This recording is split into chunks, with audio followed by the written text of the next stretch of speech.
नमस्कार दोस्तों, स्वागत है आपका इस सेशन में। आज के सेशन में हम ड्रेनेज पैटर्न ऑफ इंडिया पढ़ेंगे, जिसमें कि हम अलग अलग जो इंडिया में रिवर सिस्टम है उसके बारे में डिस्कशन करेंगे। तो सबसे पहले कुछ बेसिक टर्मिनोलॉजी है उसके बारे में डिस्कशन कर लेते हैं। ड्रेनेज पैटर्न या ड्रेनेज सिस्टम होता क्या है? जब एक वाटर जो चलता हुआ वाटर है उसको वेल डिफाइंड चैनल्स में हम बांटते हैं, जब उसके बारे में पढ़ते हैं तब उससे बोला जाता है ड्रेनेज पैटर्न। उसके बाद सोर्सेज ऑफ द वाटर, यहाँ से रिवर स्टार्ट होती है उसको बोला जाता है sources of the river. For example जैसे कि गंगा रिवर का जो सोर्सेज है वो गंगोत्री ग्लेशियर है, और इंडस का जो है मानसरोवर, और अलग अलग जो है ग्लेशियर से वो ऑरिजिनेट होती है। कॉन्फ्लुएंस क्या होता है? यानी कि जब दो रिवर्स एक जगह पर आके मिलती हैं, ठीक है, तो उसको बोला जाता है कॉन्फ्लुएंस। उसके बाद डिस्ट्रीब्यूटरी, जब एक मेन रिवर से कोई एक ट्रिब्यूटरी निकलती है तब उसे बोला जाता है distributary. For example Hooghly Hooghly river जो है वो गंगा से निकलती है, जो कि गंगा की क्या है, डिस्ट्रीब्यूटरी है। नेक्स्ट वन बात करेंगे हम, ट्रिब्यूटरी क्या होता है? जब कोई छोटी छोटी रिवर्स एक बड़ी रिवर में आकर मेन रिवर में आकर मिलती हैं तब उसे बोला जाता है ट्रिब्यूटरीज। जैसे कि आप यहाँ पे देख पा रहे होंगे कि जो छोटी छोटी रिवर्स हैं जो कि बड़ी रिवर में आकर मिल रही हैं, उसके माउथ जहां पर जो रिवर अपना जो वाटर है वो डिस्चार्ज करती है नियर दी सी, उसे बोला जाता है माउथ। उसके बाद कैचमेंट एरिया, यानी कि जहां से रिवर रेनफॉल का पानी लेकर या फिर जहां तक उसका पानी पहुंचता है उसको बोला जाता है कैचमेंट एरिया। उसके बाद डिस्चार्ज, जो मैं आपको पहले ही बता चुका हूं, जब रिवर जो है सी में अपना पानी को गिराती है तो उसे बोला जाता है डिस्चार्ज, और इसको जो हमेशा मेजरमेंट किया जाता है क्यूबिक फीट पर सेकेंड में। उसके बाद रिवर रिजीम बोला जाता है, ये सीजनल फ्लक्चुएशन है, यानी कि volume of the water of the river, यानी कि पानी का बढ़ना एंड कम होना को बोला जाता है रिवर रिजीम। जैसे कि आपने भी देखा होगा कि जब रेनफॉल होता है या फिर मानसून आता है तो हमारी जो रिवर का रिजीम होता है वो बढ़ना शुरू हो जाता है। उसके बाद वाटरशेड किसे बोलते हैं?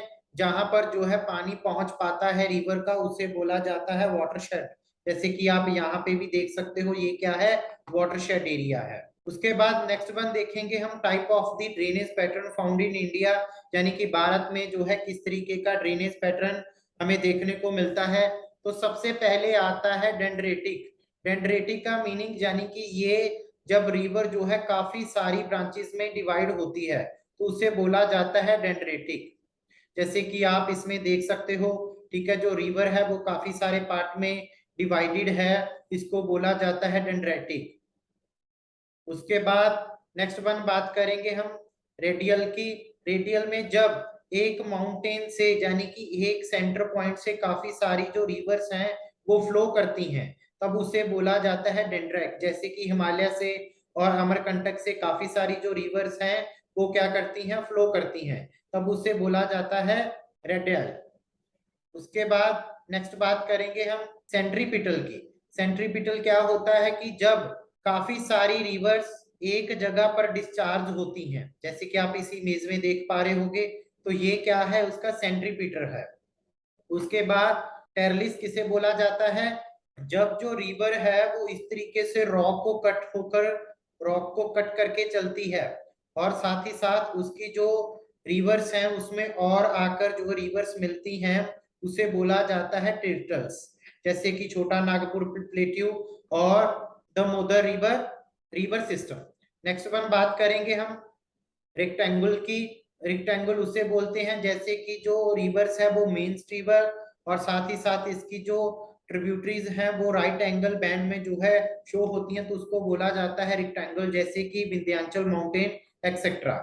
उसके बाद अब हम पढ़ेंगे ड्रेनेज पैटर्न ऑफ इंडिया, जिसमें कि हम टू पार्ट में क्लासिफाई करके पढ़ते हैं, Bay of Bengal drainage system and Arabian Sea. जो रिवर बे ऑफ बंगाल में गिरती हैं और कौन सी रिवर जो है अरेबियन सी में गिरती हैं। ये जो बे ऑफ बंगाल की रिवर है ये ईस्ट फ्लो करती है। मान लीजिए कि ये हमारा वेस्टर्न पॉइंट है, ये हमारा वेस्टर्न घाट है, ये हमारा ईस्टर्न घाट है, तो ये इस तरफ को जो है चलती हैं और 77% जो ड्रेनेज पैटर्न है वो बे ऑफ बंगाल में ही गिरता है, जैसे कि गंगा, ब्रह्मपुत्रा, महानदी, गोदावरी, कृष्णा, कावेरी, पनेरी, पेरियार और बेंगई। तो ये सभी रिवर जो है वो बे ऑफ बंगाल में गिरती हैं।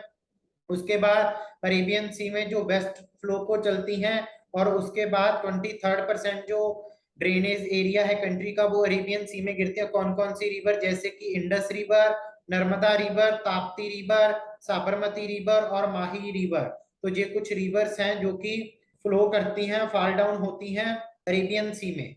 तो नेक्स्ट वन देखेंगे हम, हिमालयन ड्रेनेज पैटर्न या फिर peninsula drainage pattern.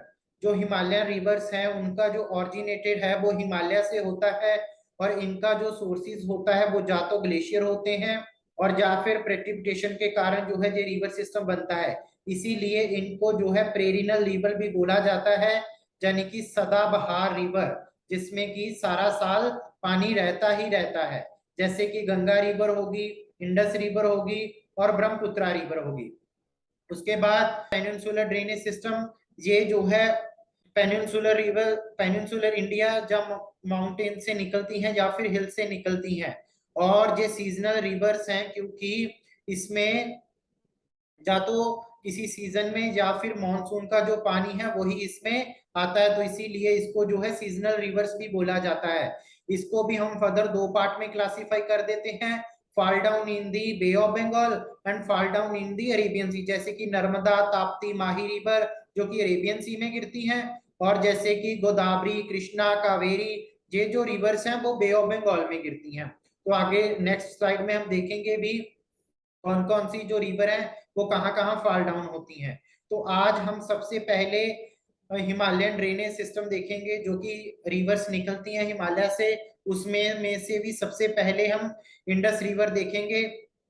Indus river system यानी कि जिसके ट्रिब्यूटरीज भी हैं, जैसे कि झेलम, चेनाब, रावी, ब्यास एंड सतलज, जिनको कि पंचनद के नाम से भी जाना जाता है। पंचनद का मीनिंग होता है यानी कि land of the five river, यानी कि 5 नदियां।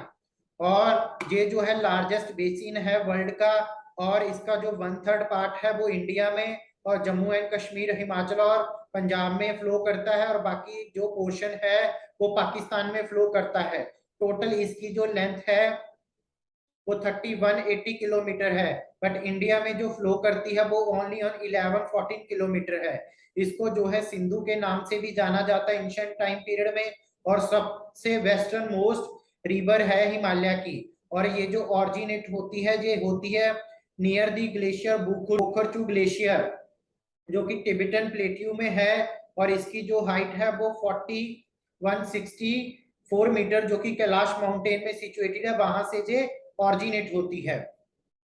उसके बाद ये एंटर करती है जम्मू एंड कश्मीर में, और between Ladakh and Zanskar range के ये फ्लो करती है। और उसके बाद ये जास्कर रेंज, जास्कर रिवर जो है ले में इससे ये मिलती है। उसके बाद कौन कौन से लार्जेस्ट नंबर ऑफ ग्लेशियर से Himalaya, Ladakh, Zanskar and Kailash, in range से ये फ्लो करती है। और तिब्बत में इसका जो नाम है वो सिंगी खम्बन है, यानी कि लुआइंस माउथ। उसके बाद इंडस रिवर एंटर करती है पाकिस्तान में नियर चिलास, और ये जो है द्रडिस्तान रीजन में है, और दमचौक से जो है वो बाहर निकल जाती है जो नियर पाकिस्तान पीओके में है, जम्मू एंड कश्मीर में। उसके बाद इसकी कुछ मेजर ट्रिब्यूटरीज हैं, जैसे कि श्योक, गिलगित, जास्कर, जो कि इसके अपर साइड यानी कि जो कि इसकी राइट हैंड ट्रिब्यूटरी है। अगर लेफ्ट हैंड ट्रिब्यूटरी की बात करें जो कि इसके लोअर पार्ट में जाकर मिलती है, वो मेनली पंचनद है, यानी कि सतलज, ब्यास, रावी, चेनाब एंड झेलम। और फाइनली जो है इंडस रिवर अरेबियन सी में गिरती है नियर कराची पाकिस्तान में। उसके बाद हम इसकी ट्रिब्यूटरी के बारे में डिस्कशन करेंगे कि कौन कौन सी ट्रिब्यूटरीज हैं। तो एक जो है इनकी ब्रीफ डिटेल देख भी लेते हैं, जैसे कि सबसे पहले जो इंडस रिवर ऑरिजिनेटर होती है near the Mansarovar lake in Tibet. उसके बाद सबसे पहली जो इसमें रिवर मिलती है उसका नाम है झेलम, जो कि बेरीनाग इन कश्मीर से ऑरिजिनेट होती है। उसके बाद चेनाब, जो कि बारालाचला पास से हिमाचल प्रदेश से ऑरिजिनेट होकर इंडस में मिलती है। उसके बाद रोहतांग पास से हिमाचल प्रदेश से ऑरिजिनेट होती है रावी रिवर, और मानसरोवर जो कि राकसस लेक है वहां से ऑरिजिनेट होती है सतलज रिवर, और रोहतांग पास से जो है ब्यास रिवर ऑरिजिनेट होती है। तो सबसे पहले हम इनको अकेली अकेली जो है रिवर को डिस्कस करते हैं। सबसे पहले आती है झेलम रिवर।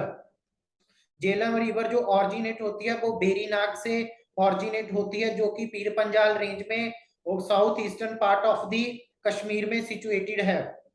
उसके बाद ये फ्लो करती है श्रीनगर और बुल्लर लेक में एंटर होने के बाद ये एंटर करती है पाकिस्तान में। बुल्लर लेक जो है वो झेलम रिवर के किनारे पे है।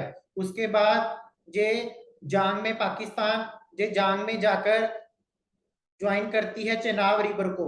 और उसके बाद इस पे कुछ डैम भी हैं जैसे कि Mangla dam, Uri dam, Kishanganga hydroelectricity plants. Next one, Chenab river. Chenab river जो है वो लार्जेस्ट ट्रिब्यूटरी है इंडस की। ये दो पार्ट में ऑरिजिनेट होती है, एक तो होती है चंद्रा और दूसरी होती है बागा। और कहां से? टांडी नियर किलोंग हिमाचल प्रदेश से। और उसके बाद इसको चंद्रभागा नाम से जाना जाता है। और 1180 किलोमीटर इंडिया में फ्लो करने के बाद ये पाकिस्तान में एंटर होती है और आगे जाकर इंडस रिवर में फॉल डाउन हो जाती है। इस पे कुछ डैम भी हैं जैसे कि Salal dam, Pakul Dul dam, Ratle hydro electrical plant, Dulhasti dam etcetera. उसके बाद रावी रिवर जो इंपोर्टेंट ट्रिब्यूटरी है इंडस रिवर की, जो कि ऑरिजिनेट होती है रोहतांग पास से। और उसके बाद ये फ्लो करती है चंबा वैली हिमाचल प्रदेश में और एंटर करती है पाकिस्तान में। पाकिस्तान में एंटर करने के बाद ये एंटर हो जाती है चेनाब रिवर में, जहां पे मैं मार्क कर रहा हूं। उसके बाद ये southern most part of the Pir Panjal and Dhauladhar range से फ्लो करती है।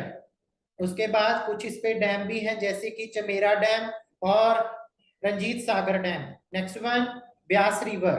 ब्यास रिवर जो ऑरिजिनेट होती है वो ब्यास कुंड से ऑरिजिनेट होती है, जो कि रोहतांग रोहतांग पे एक पास है और जिसका कि सी लेवल 400 मीटर अबव से ऑरिजिनेट होती है। उसके बाद ये कुल्लू वैली से फ्लो करती है और जॉर्ज बनाती हुई धौलाधर रेंज से भी फ्लो करती है। उसके बाद एंटर करती है पंजाब प्लेन्स में और फिर मिल जाती है ये सतलुज रिवर में नियर हरीके पट्टन, जो कि पाकिस्तान पंजाब में है। और इस पे भी कुछ डैम्स हैं जैसे कि पोंग डैम और Pandoh dam. Next one, Sutlej river. Sutlej river जो ऑरिजिनेट होती है वो राक्षस लेक से नियर मानसरोवर से ऑरिजिनेट होती है तिब्बत से। तिब्बत में इसको जो है लांगचिंग खम्बाब नाम से जाना जाता है। और ये इंडस रिवर के पैरेलल चलती है 400 किलोमीटर और एंटर करती है इंडिया में और रोपड़ पंजाब के पास ये जो है प्लेन में एंटर करती है और जॉर्ज बनाते हुए चलती है। ये पास करती है शिपकिला पास रेंज से और एंटर करती है पंजाब प्लेन में। उसके बाद इस ये फेड करती है बाकड़ा नांगल प्रोजेक्ट को और यहीं से जो है कैनल सिस्टम भी निकाला गया है पंजाब और हरियाणा के लिए।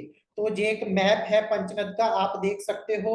यहाँ पर ये जो आ रही है सबसे ऊपर वाली रिवर ये है इंडस रिवर। और उसके बाद इंडस में जो है यहाँ पे झेलम जो कि चेनाब में आकर मिल रही है यहाँ पे। और उसके बाद यहाँ पे आ रही है रावी रिवर जो कि आगे इंडस में मिल जाती है और यहाँ से ऑरिजिनेट होती है ब्यास, और ब्यास जो मिल जाती है वो सतलज से।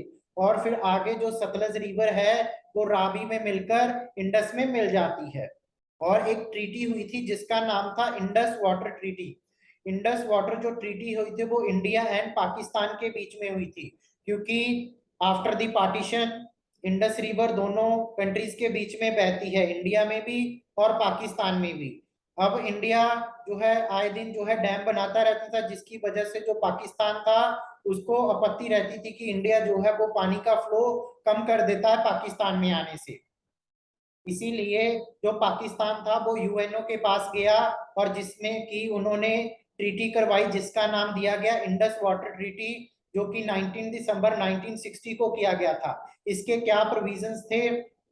यानी कि इस ट्रीटी के अंतर्गत बोला गया कि जो वेस्टर्न रिवर्स हैं जैसे कि सबसे पहले इंडस, झेलम एंड चेनाब, इसका जो 20% यूज है पानी का वो इंडिया करेगा एंड 80% जो पानी का यूज है वो पाकिस्तान करेगा।